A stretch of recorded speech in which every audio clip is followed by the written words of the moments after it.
Hello friends, welcome back to my another video. दोस्तों, ये है मेरे यूट्यूब की 21st वीडियो।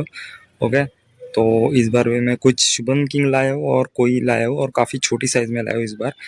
तो लेट्स सी, देखते हैं, क्योंकि अभी काफ़ी मौसम बिगड़ रहा है हमारे यहाँ। बारिश गिर रही है, नहीं गिर रही, ह्यूमिडिटी हो रही है, तो थोड़ा फ़िश को भी दिक्कत हो रहा है, वो मर रही है। तो काफ़ी सारे फ़िश वैसे मर गई है, काफ़ी है, तो इसलिए मैं नई फ़िश ले आया हूँ। तो लेट्स सी, देखते हैं। दोस्तों, टेम्परेचर बनाना पड़ेगा, तो इसके लिए थोड़ा रखना पड़ेगा अंदर।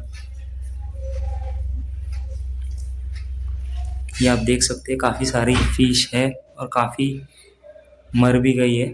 तो ये देखिए, इसे भी काफ़ी ह्यूज साइज़ में मेरे पास, तो इतना दिक्कत नहीं आ रहा कि कम हो गई है वगैरह।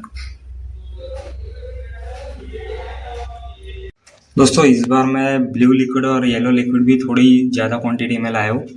और ये है कोई फिश स्पेशल।